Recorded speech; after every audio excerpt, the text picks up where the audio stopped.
오늘로 인사하겠습니다. 주님의 평안 여러분과 함께 옆 사람과도 인사하겠습니다. 부드럽고 따뜻한 사람이 됩시다. 겸손한 사람이 됩시다.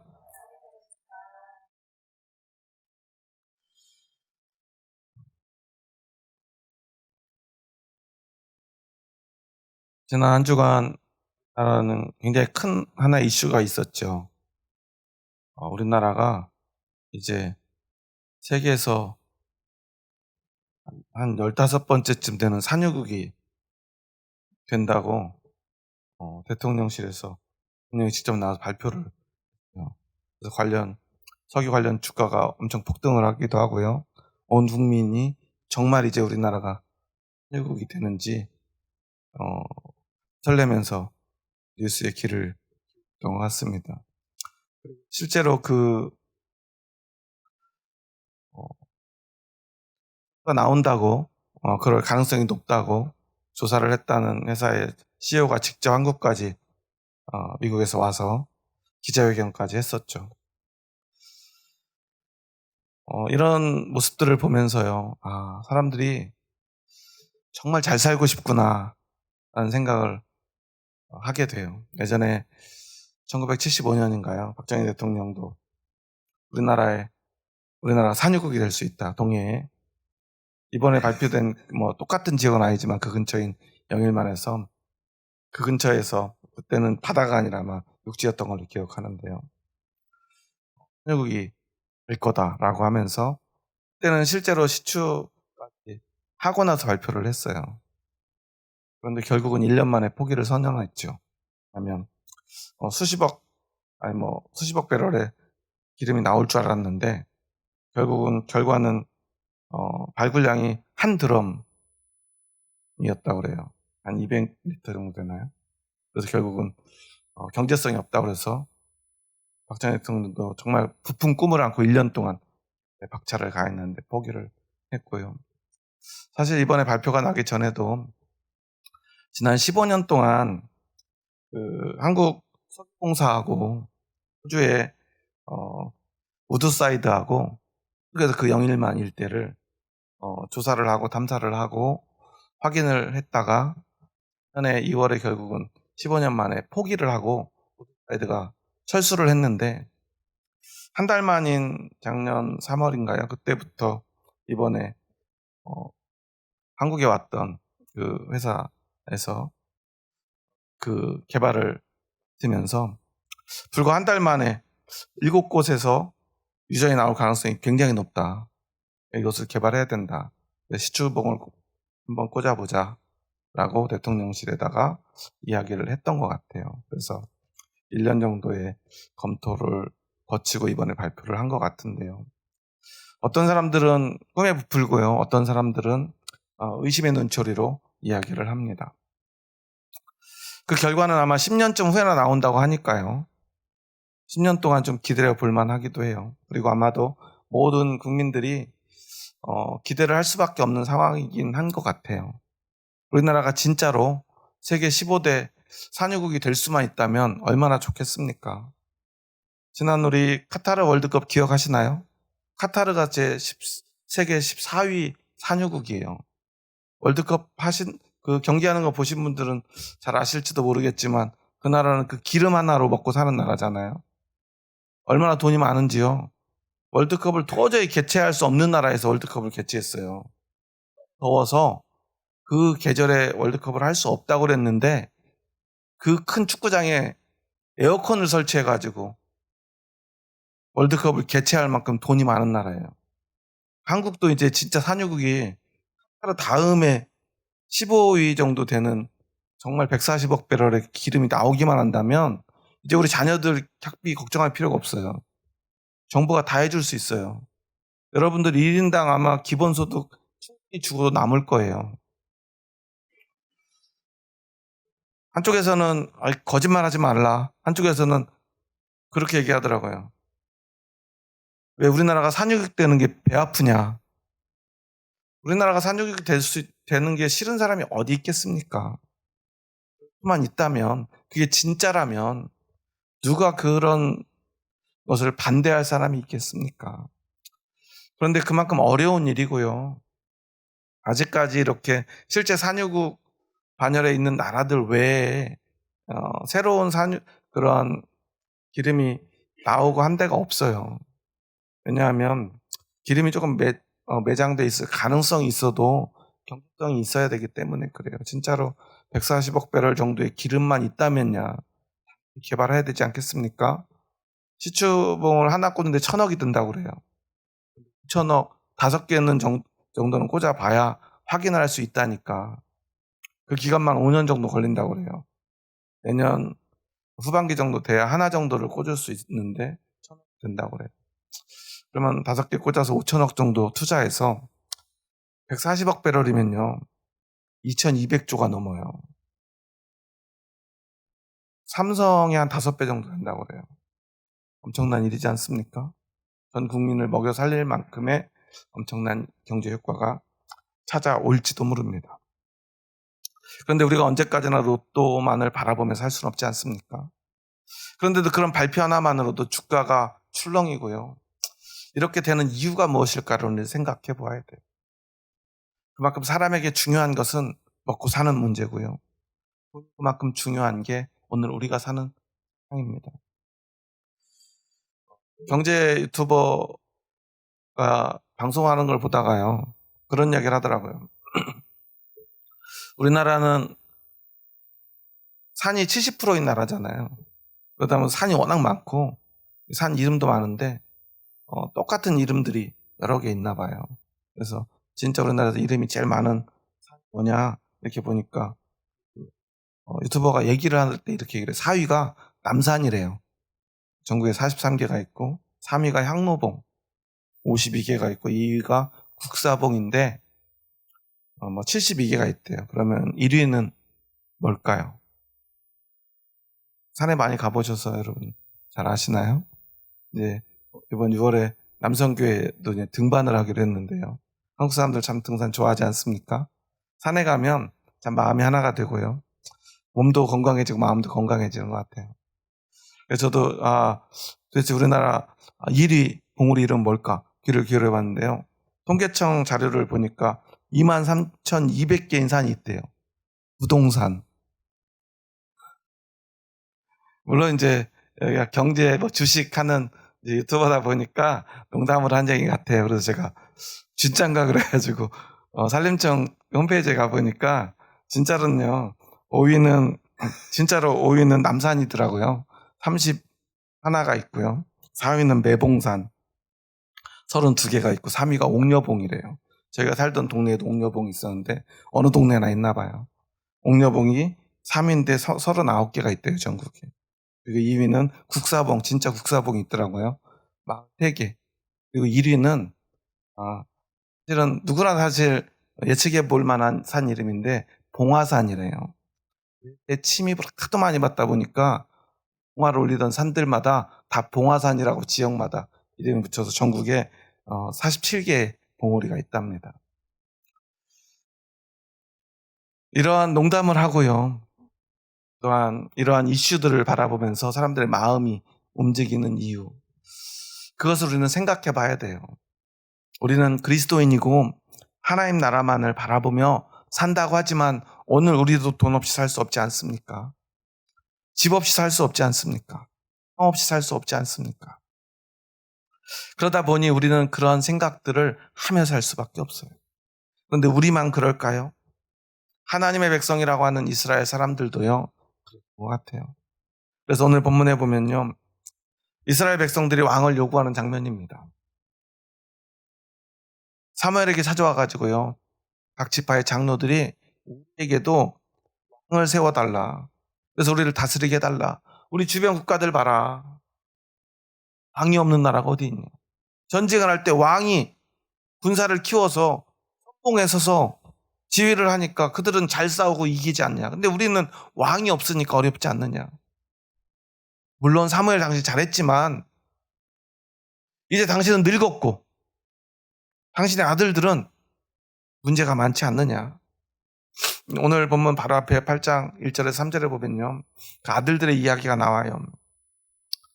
사무엘이 이제는 나이를 먹고 자기가 더 이상 전국을 돌아다닐 힘이 없으니까요. 아들 아비야와 브엘세바에게 자신의 자리를 물려줍니다. 그런데 3절에 보면 그 아들들이 자기 아버지 행위를 따르지 아니하고 이익을 따라 뇌물을 받고 판결을 굽게 하였다고 기록하고 있어요.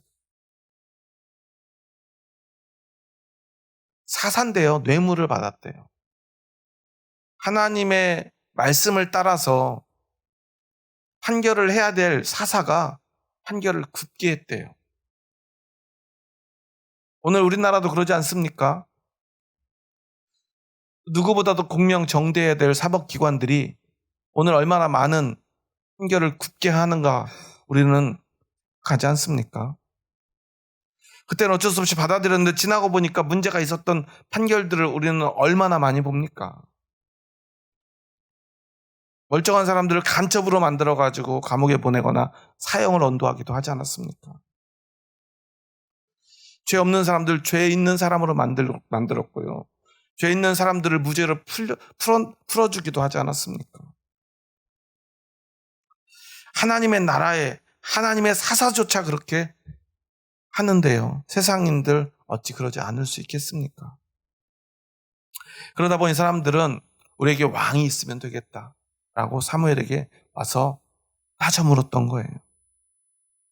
그런데요, 신기한 것은 바로 오늘 8장 바로 앞에 7장에 보면요, 아주 중요한 사건이 나오죠. 어떤 사건이 나오죠? 바로 미스바 대성회입니다. 사무엘이 온 이스라엘 백성들을 미스바로 다 불러 모아서 우리가 살 길이 무엇인가를 이야기를 해요. 바로 하나님 앞에 회개해야 된다고 말합니다. 그리고 온 백성이 함께 기도해요. 그때부터 하나님의 능력이 나타나고요. 그들을 침략했던 블레셋과 이방인들과 싸워가지고 다 승리를 합니다. 그리고 이스라엘이 점점 부강해져요. 하나님의 능력과 축복이 이스라엘 백성들이 임했다는 사실이에요.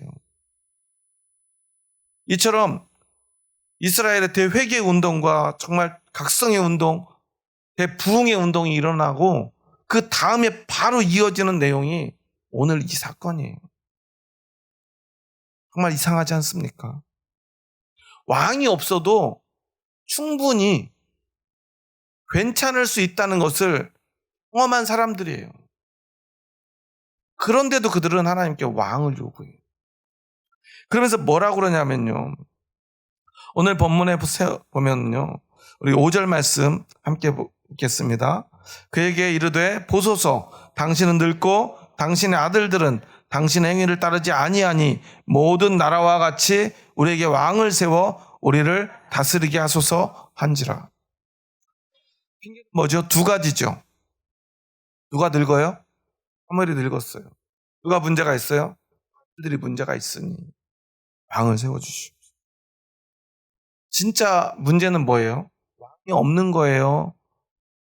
사무엘의 아들이 잘못했고 이스라엘 백성들이 문제있기 때문이에요. 원인을 잘못 생각하니까요. 원인을 다른 데서 찾으려고 하니까요. 왕을 세워달라고 하는 거예요. 그럼 여러분 생각해 보십시오. 하나님은 이스라엘 백성들이 왕을 세우는 것을 원하실까요? 원하지 않으실까요? 하나님 좋아하는 제도는 지금까지처럼 사사를 세우는 것일까요? 왕을 세우는 것일까요? 우리가 자꾸 오늘 본문을 읽으면서 착각하는 게 하나 있어요. 하나님은 왕정제도를 싫어한다라는 생각이에요. 그럼 그럴까요? 그런데 오늘 본문을 우리가 유심히 보면요. 사무엘상 8장 7절 그리고 9절 22절에 계속해서 하나님이 왕을 세워주라고 말해요. 지금 누가 허락하고 있는 거죠? 하나님이 허락하고 있는 거예요. 이것은 무슨 의미일까요?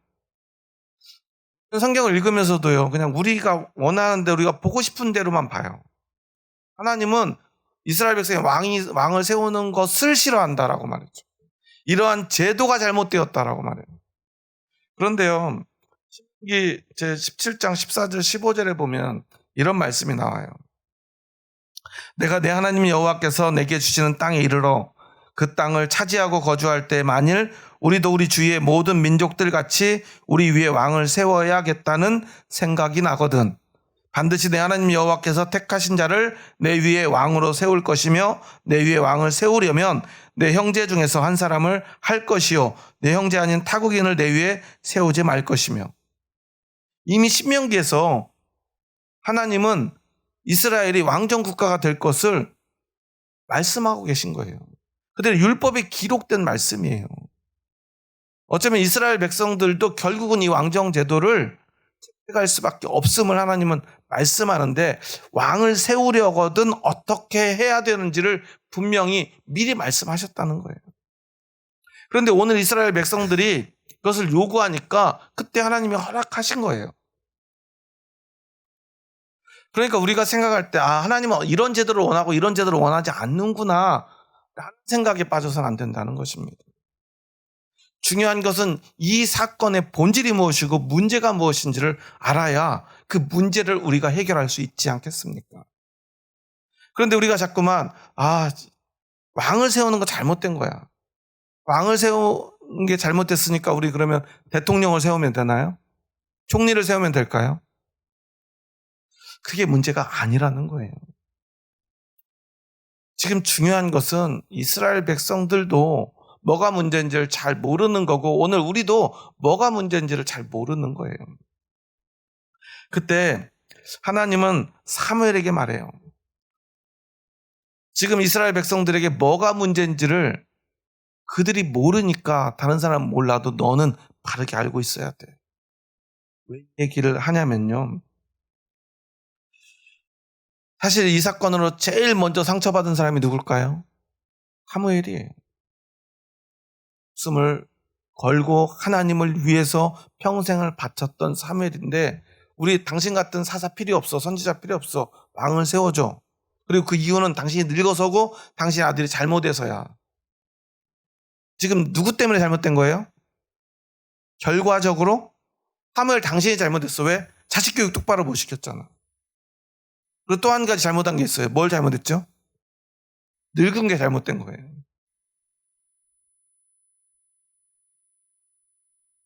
나이 먹고 늙고 병든 것도 서러운데 그게 잘못이라고 말하고 있는 거예요. 이게 바로 세상입니다. 세상의 이치입니다.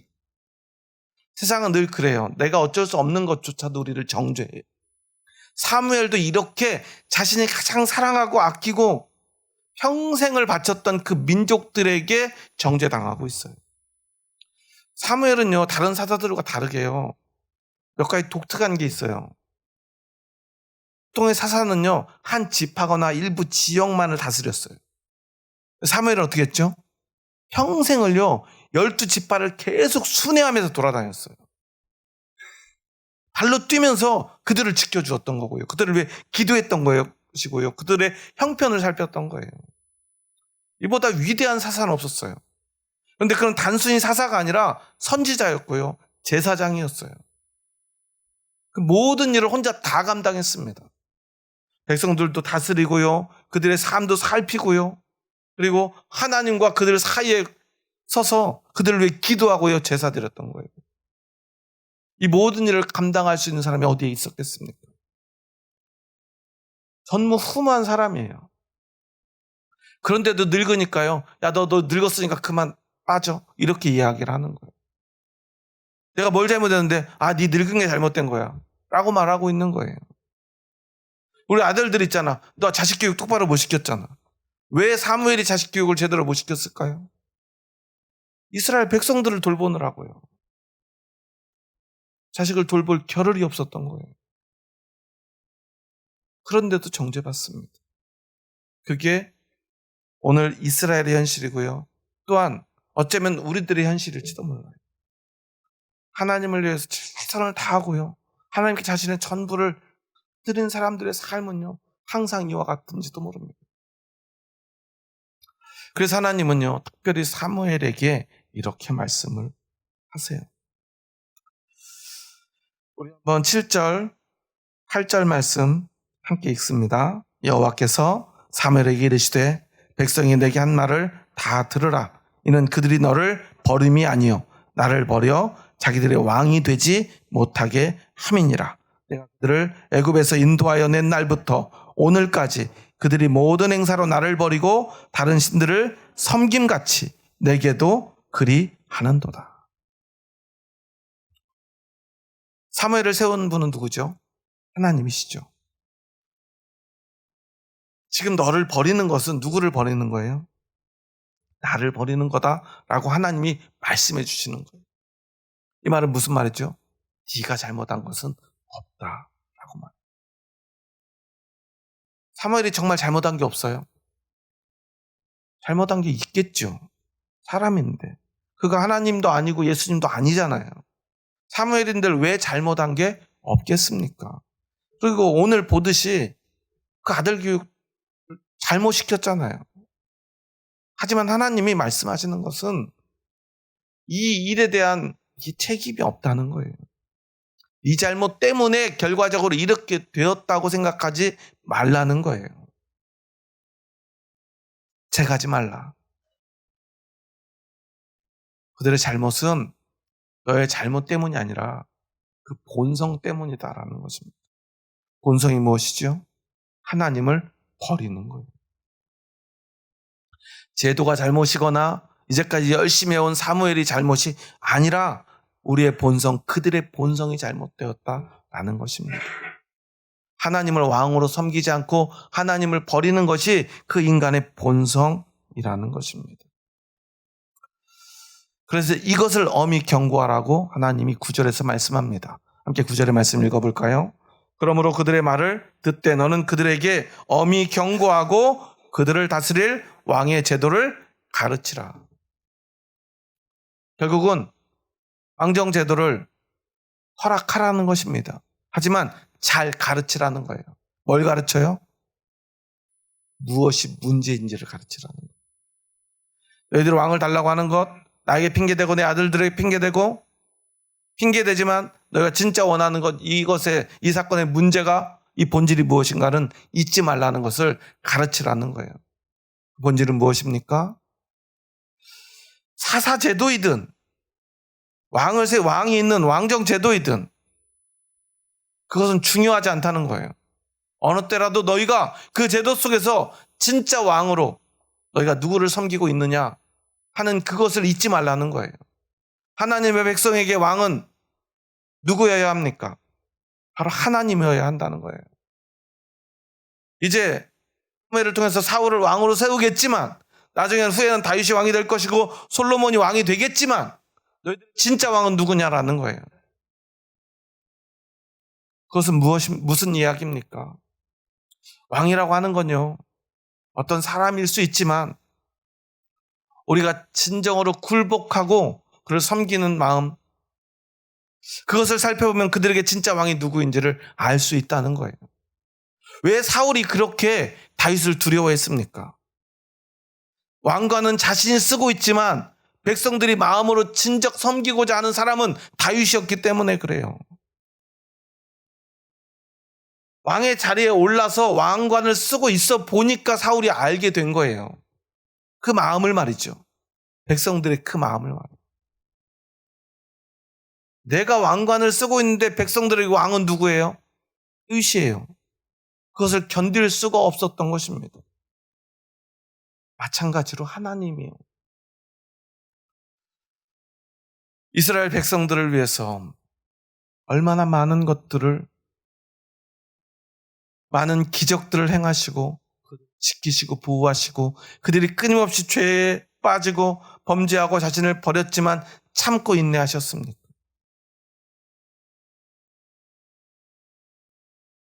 그들을 자신의 백성을 삼으신 하나님, 즉 그들의 왕이 되신 하나님께서 원하시는 것은 단 하나, 그 마음, 그들의 진심이었습니다. 그런데도요, 그들은 그 마음을 몰라요. 하나님을 왕으로 섬기지 않습니다. 하나님이 이스라엘 백성의 왕이 되는 게 뭐가 그렇게 중요하겠습니까? 하지만 하나님은 그 마음을 아시기에 그 마음을 원하시는 거예요. 어쩌면 하나님의 마음을 가장 잘 알았던 것이 사울일지도 모르겠다는 생각이 들어요. 얼마나 괴롭겠습니까? 왕의 자리에 있는데 인정받지 못하는 그 마음.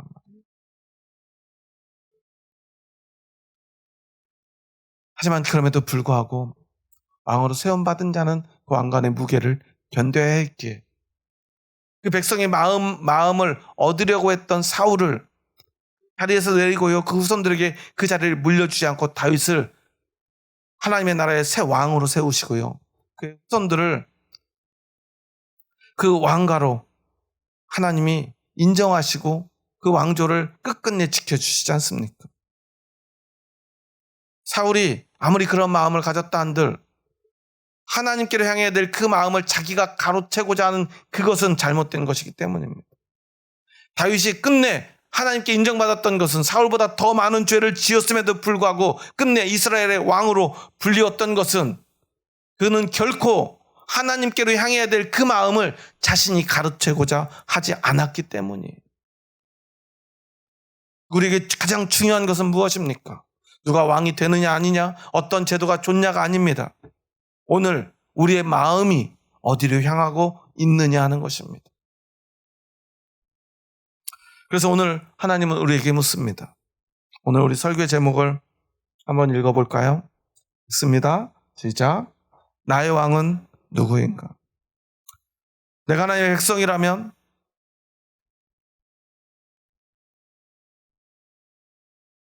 하나님 나라의 백성이 되고자 하는 그리스도인이라면 오늘 우리는 우리 자신에게 한번 물어야 합니다. 오늘 지금 이 순간 나의 왕은 누구인가 하는 것입니다. 여러분의 왕은 누구입니까? 오늘 내 왕은 누구입니까?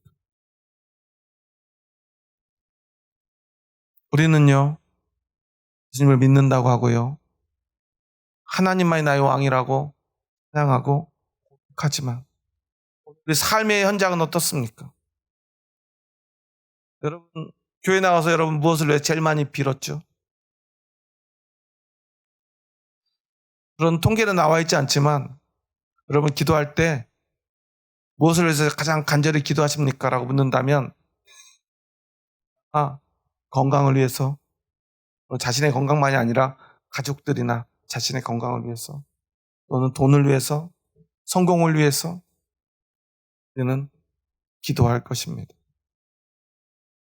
정말로 하나님만을 위해서 기도하는 사람, 하나님께 나를 드리기 위해서 기도하는 사람은 얼마나 되겠습니까? 물론 그럴 수밖에 없는 게 우리 본성이라는 사실을 오늘 본문은 우리에게 분명히 가르쳐주고 있습니다.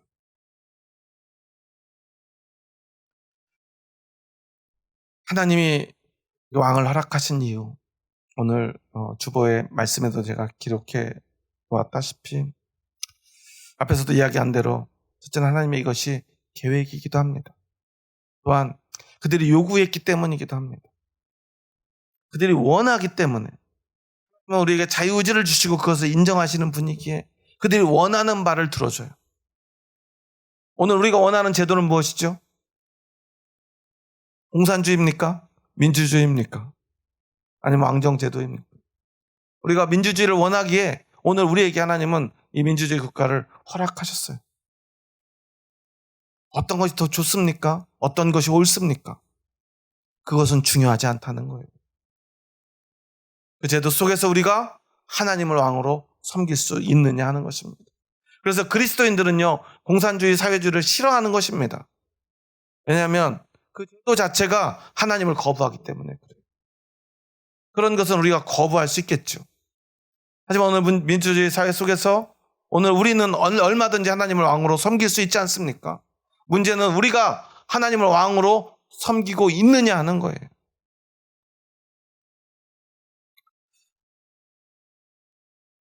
지난 5월에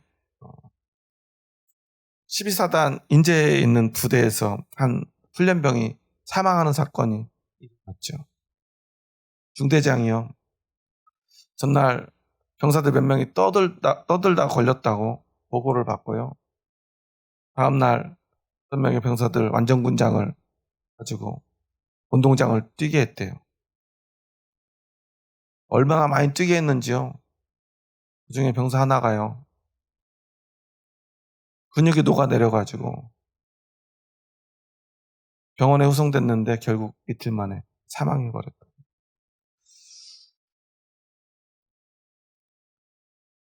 20kg 보통 군장을 싸게 되는데요. 너무 부족하다고 막 책을 집어넣어서 10kg를 만들었다. 뭐 이런 이야기도 있는데 사실관계는 앞으로 확인해 봐야겠죠.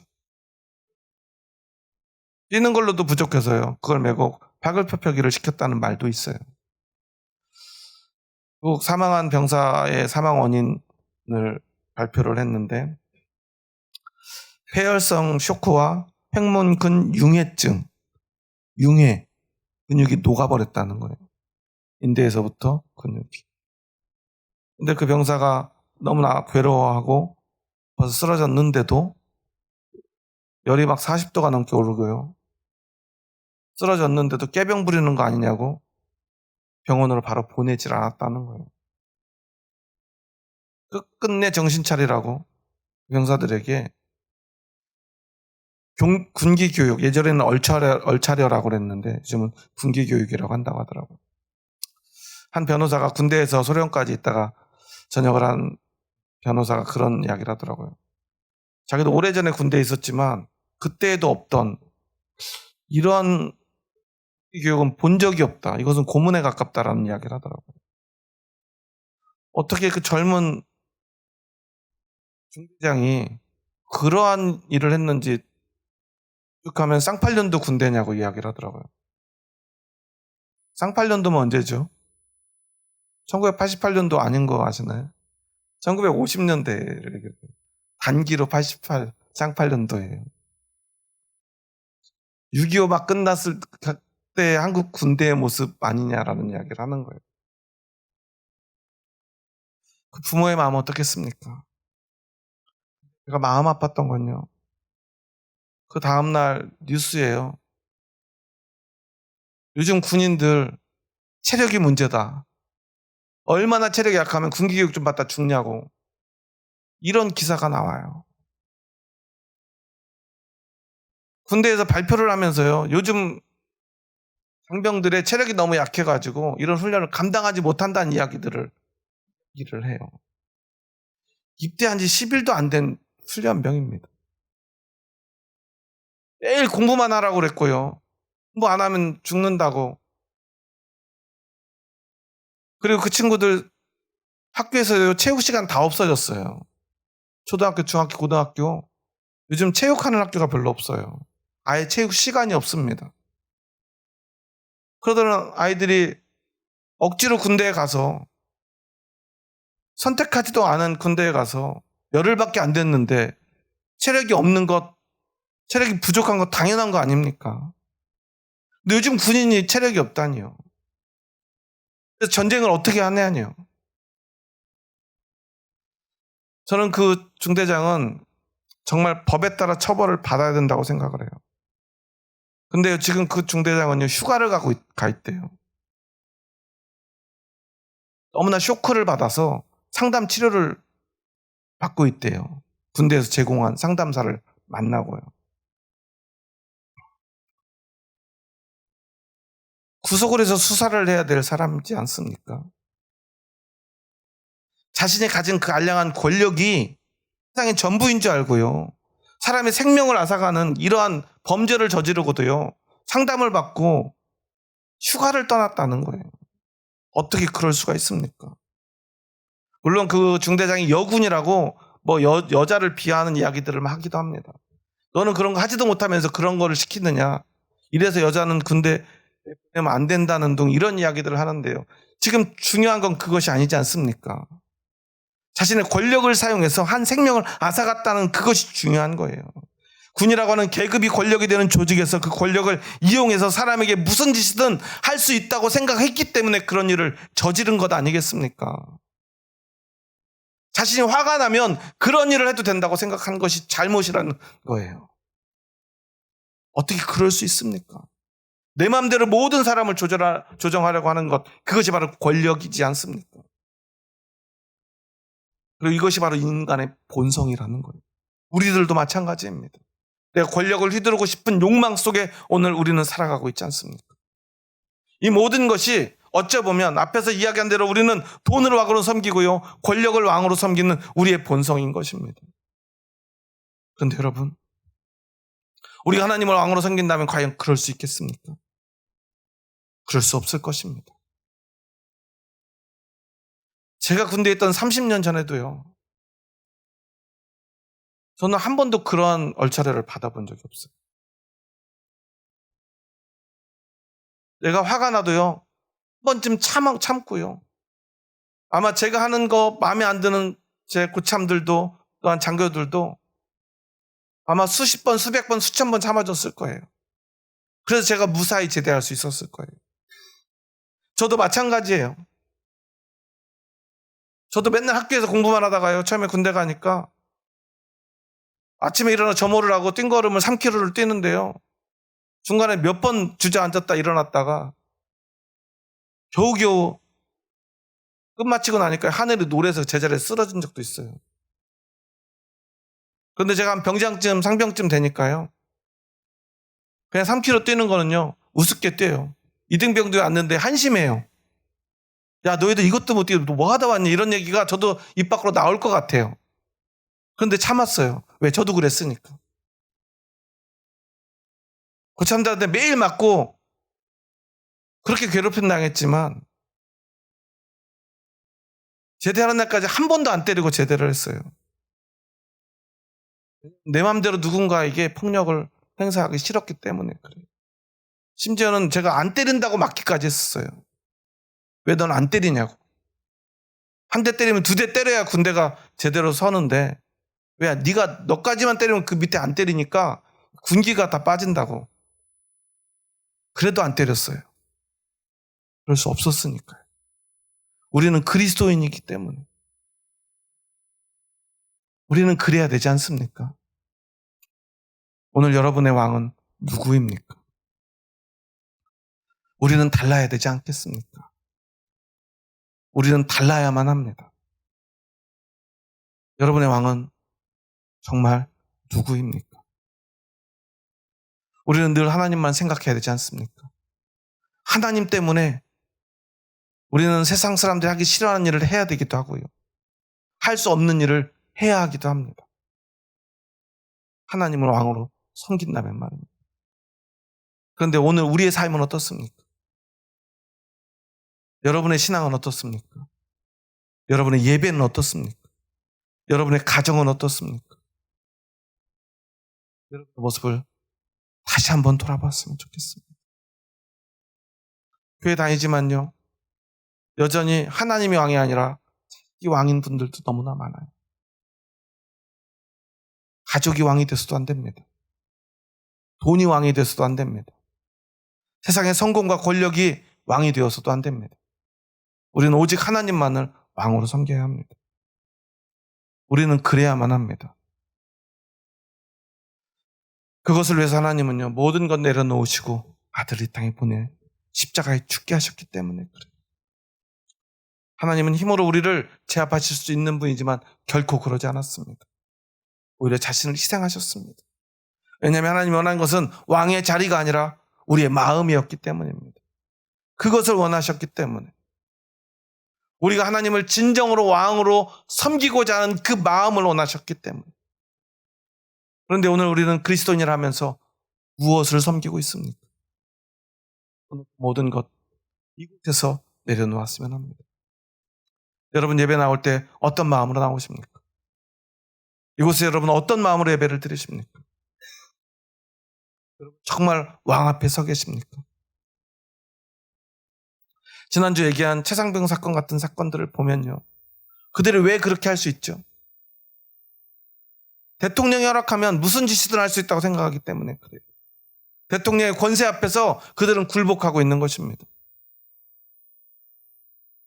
최상병을, 그 사건을 세상에 알리고 싶었던 대대장은 모든 직위에서 해제가 되고요, 아무것도 할 수 없어서 자살까지 생각했다고 그래요.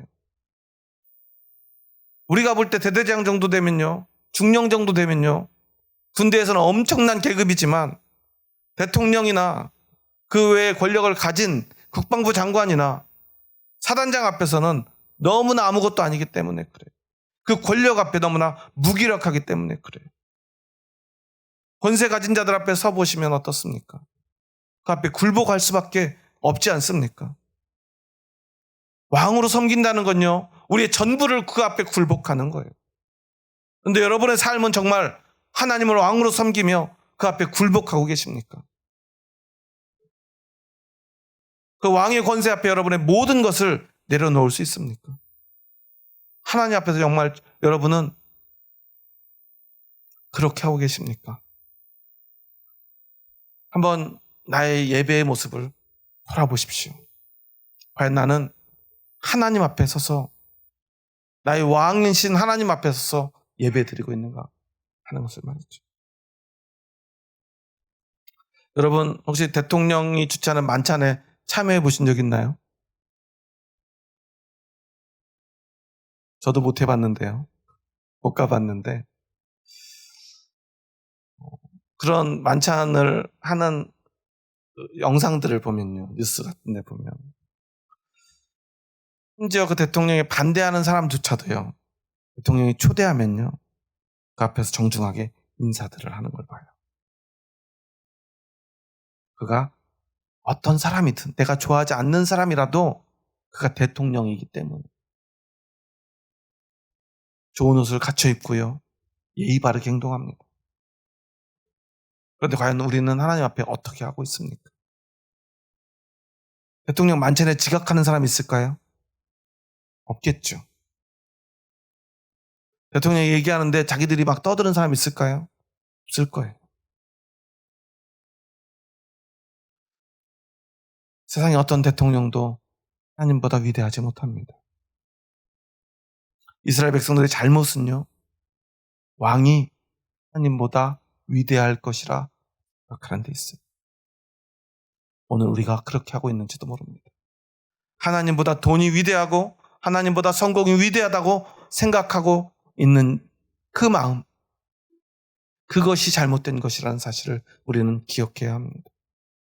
여러분에게 정말 하나님이 가장 위대한 분입니까? 하나님의 권세가 세상보다 크다고 여러분은 정말 믿으십니까? 여러분 정말 하나님만 있으면 돈 없어도 산다고 믿으십니까? 하나님만 있다면, 하나님만 나와 함께 하신다면 내가 비록 실패한다 하더라도 괜찮으십니까? 그것이 하나님을 왕으로 섬기는 것입니다.